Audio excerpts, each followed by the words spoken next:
Собираемся поехать с маленьким чумом.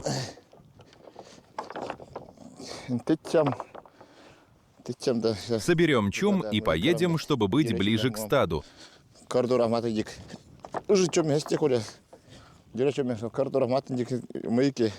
Сейчас пастухам далеко ездить на смену.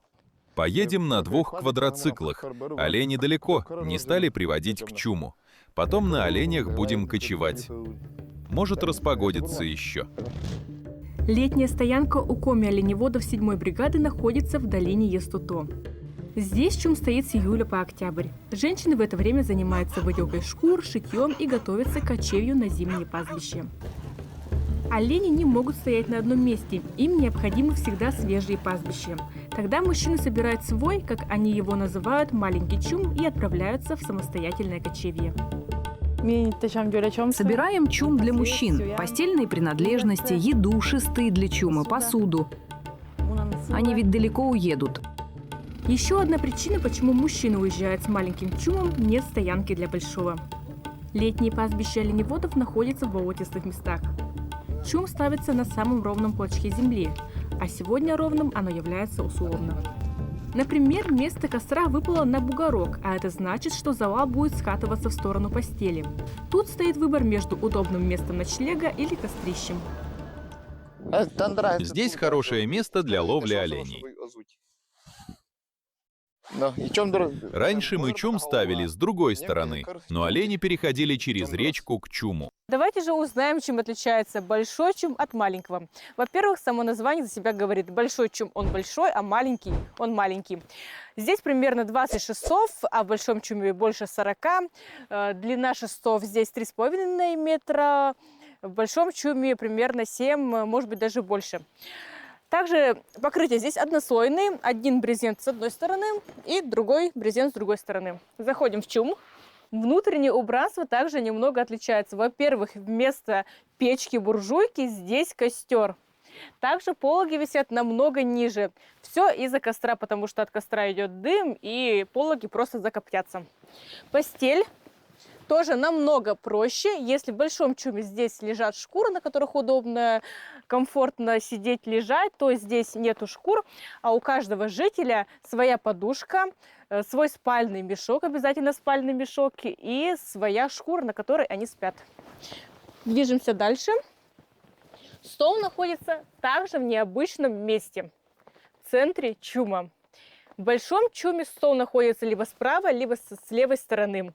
А так просто удобнее, все вместе есть. В большом чуме также стоит иконостас, такая полка с большим количеством икон. Как вы видите, этот чум намного проще, но главное, что он защищает от ветра, дождя и холода. Этот чум можно за 5 минут разобрать, за 10 собрать. А на разбор и установку большого чума уходит целый час. Через месяц вернемся к основному чуму и поедем снова в другой район. В таком чуме мужчины самостоятельно занимаются приготовлением пищи, уборкой, стиркой, починкой одежды. Всем тем, чем обычно занимается женщина. Готовит тот, кто раньше в чум возвращается со стада или ближе к чуму. Сейчас есть квадрики. Раньше пешком ходили. В основном едим вареное мясо. Если у кого-то есть время, можем приготовить суп. Мясо с макаронами или гречкой. Готовим все, что едим, и в основном чуме. Нет, муку чуме. На некоторых стоянках вода хорошая, она с гор течет. А вот если поблизости нет гор, то вода темная. Вода из земли, а не горная. Часто на помощь приходят дети. Сегодня стол готовит дочь Федора Елена. Она приехала помогать папе с оленями и бытовыми делами.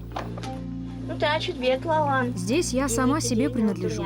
Сама придумываю себе интересные занятия. Больше ничего особенного в этом месте нет. Разве что я живу не с мамой, а с папой.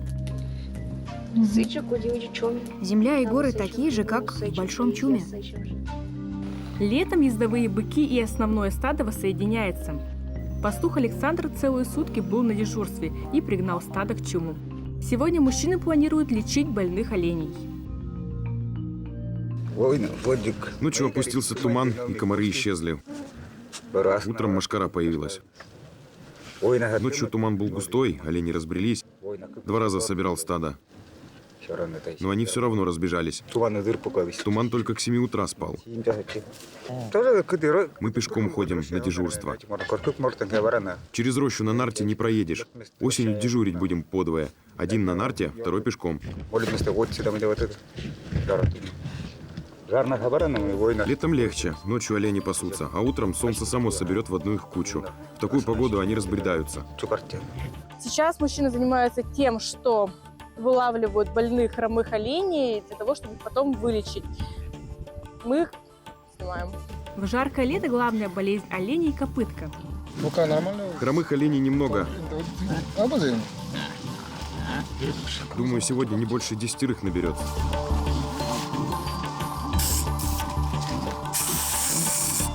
Нынешнее лето было прохладным, и хромых оленей в стаде не так много. Опытные оленеводы знают, что если одна болезнь обходит животных, то обязательно найдется другая, не менее коварная. Когда сухо, глаза начинают гноиться из-за песка.